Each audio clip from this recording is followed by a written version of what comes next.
In 141 BC, a 15-year-old emperor sat on the throne of China. His name was Liu Che. History would remember him as Emperor Wu of Han.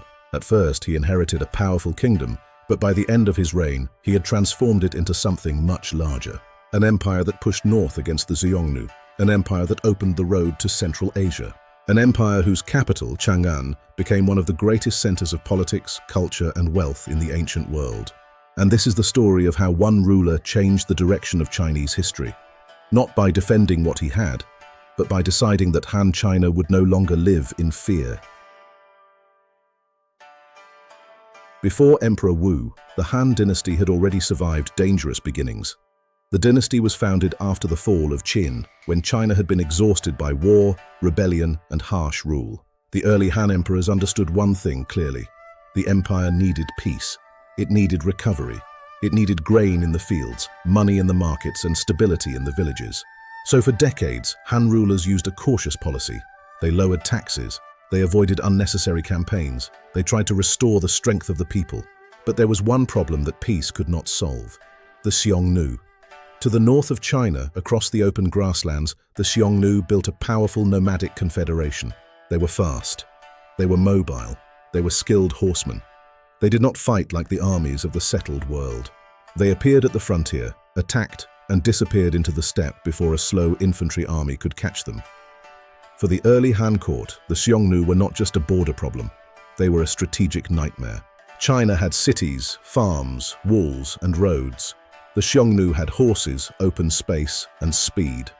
For years, the Han tried to manage them through diplomacy, marriage alliances, and gifts. It was not surrender, but it was not victory either. It was survival. Then Emperor Wu came to power, and he looked at this old problem with a different mind. He did not want the Han dynasty to keep buying time. He wanted to change the balance of power. Emperor Wu was young when he became emperor, but he was not a passive ruler. He was ambitious. He believed the Han state could become stronger, richer, and more centralized. He wanted the emperor to be more than a symbol. He wanted the throne to command the military, the economy, the officials, and the future. This is what makes his reign so important. Emperor Wu did not simply conquer territory. He reshaped the machinery of empire. He strengthened central authority. He promoted Confucian learning as a foundation for government. He brought scholars into the state. He supported institutions that would influence Chinese political culture for centuries. The Han dynasty under Emperor Wu became more than a royal house. It became a model of imperial rule. A state with a ruler at the center, officials below him, laws, taxes, roads, commanderies, armies, and scholars all serving one larger vision. But first, there was the frontier. And on that frontier, the greatest test was still waiting. In 139 BC, Emperor Wu made one of the most important decisions of his reign. He sent a man named Zhang Qian to the west. His mission was dangerous. The emperor wanted Zhang Qian to find the Yuezhi, a people who had once been defeated by the Xiongnu. If the Han could form an alliance with them, then the Xiongnu could be attacked from two sides. It was a bold plan, but almost immediately, it went wrong. Zhang Qian was captured by the Xiongnu. He was held for years. Most men would have disappeared from history there. A failed mission, a lost envoy, a forgotten prisoner somewhere beyond the frontier. But Zhang Qian did not disappear. He eventually escaped. He continued west. He saw lands that many in the Han court barely understood. He learned about peoples, cities, horses, goods, and kingdoms far beyond China's known world.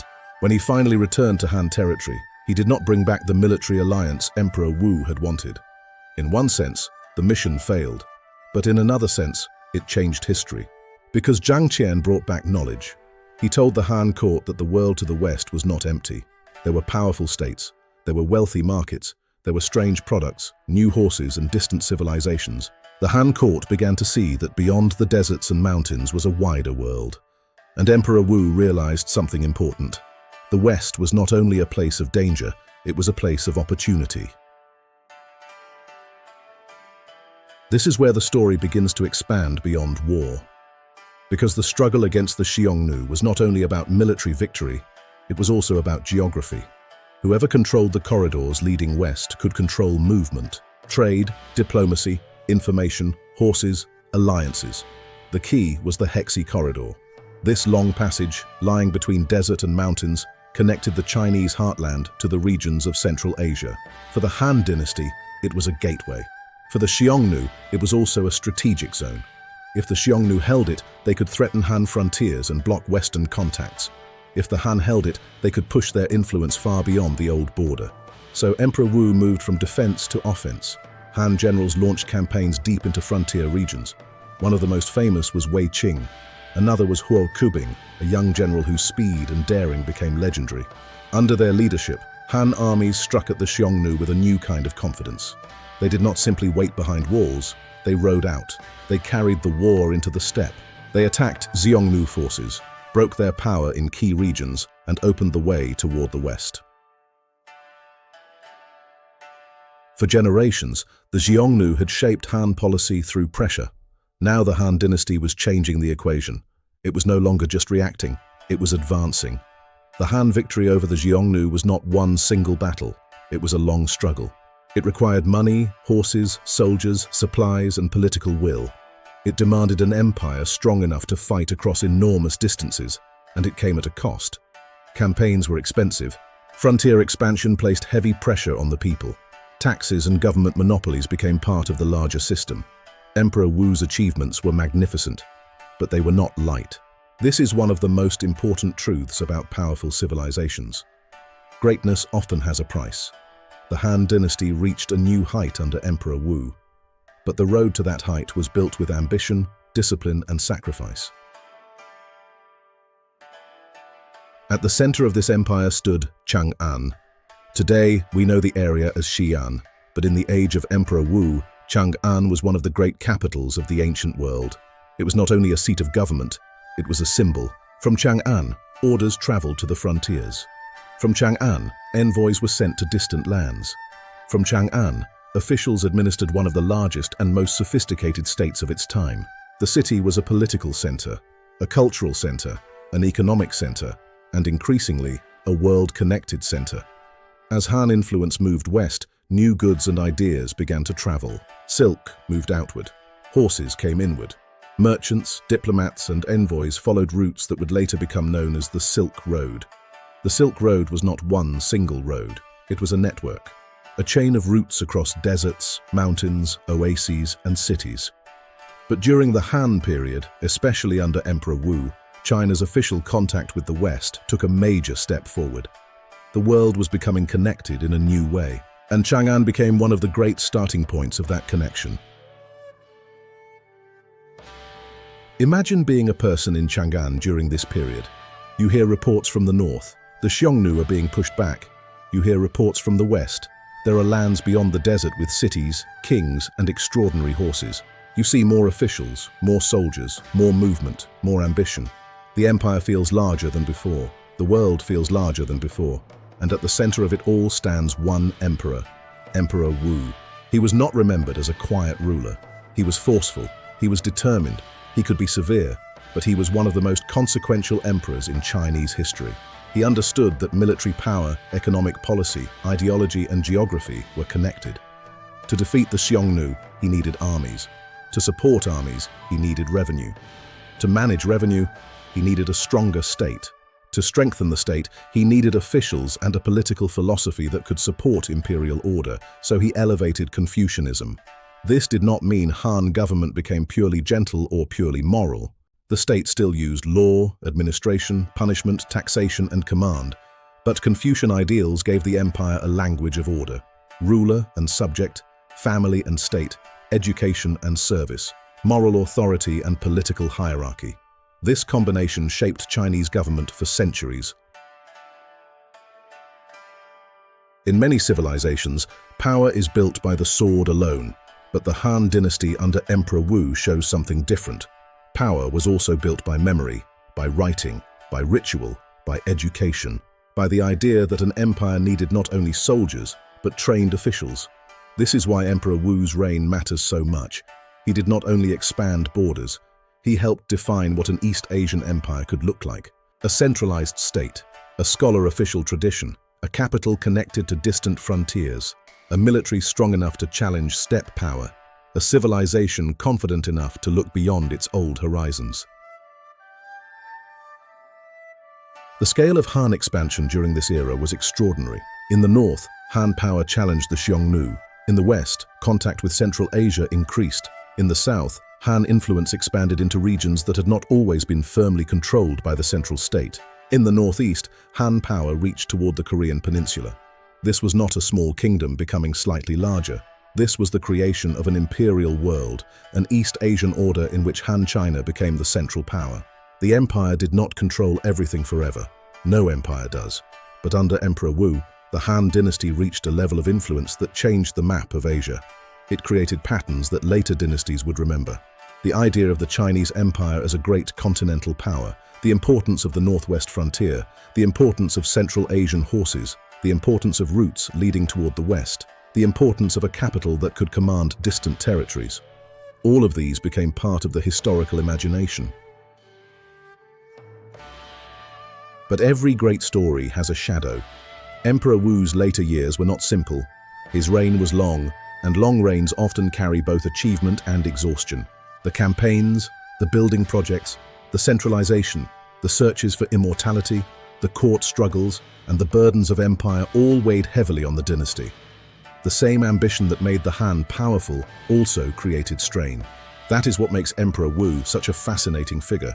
He was not just a hero in a golden age. He was a ruler of enormous force, enormous vision, and enormous cost. He expanded China's world, but he also pushed his state to its limits.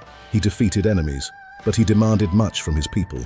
He opened roads to the west, but those roads were born from war, fear, diplomacy, and strategy. He strengthened the empire, but he also showed how heavy empire could become. And yet, when we step back and look at the larger picture, the importance of this reign is undeniable. Before Emperor Wu, Han China was powerful, but cautious. After Emperor Wu, it had become one of the great empires of the ancient world. It had fought the Xiongnu not as a frightened border state, but as a rival great power. It had opened the northwest. It had sent envoys into Central Asia. It had helped begin the long history of Silk Road exchange. It had made Chang'an a capital connected not only to China, but to the wider world. And it had built a political model that would influence East Asia for generations. The Silk Road did not begin as a peaceful dream of merchants alone. It began in the hard realities of empire: security, strategy, horses, alliances, frontiers. The Han wanted to defeat the Xiongnu. To do that, they needed to understand the West. To understand the West, they sent Zhang Qian. Zhang Qian failed his original mission, but opened a new world of knowledge. That knowledge helped change Han policy. That policy helped open routes. And those routes helped connect civilizations. China, Central Asia, Persia, India, the Middle East, and eventually the Mediterranean world became part of a larger web of exchange. Silk was only one part of it. Ideas moved, technologies moved, religions moved, stories moved. Cultures became aware of one another across distances that once seemed impossible. And at the beginning of this larger movement stands the Han Dynasty under Emperor Wu. So why does this story belong in a series called The Most Powerful Civilizations of Their Time? Because during the reign of Emperor Wu, Han China became more than strong. It became central. It defeated or weakened the greatest threat on its northern frontier. It pushed into strategic regions. It opened contact with the West. It made its capital one of the great cities of the ancient world. It created an imperial structure with military, economic, and cultural power. For a time, few states in the world could match its scale, organization, and influence. Rome was rising in the Mediterranean. Parthia stood in Western Asia. Powerful kingdoms existed across India and Central Asia. But in East Asia, under Emperor Wu, the Han dynasty stood above all rivals. It was the empire that defined the age. The story of Emperor Wu is not only about conquest.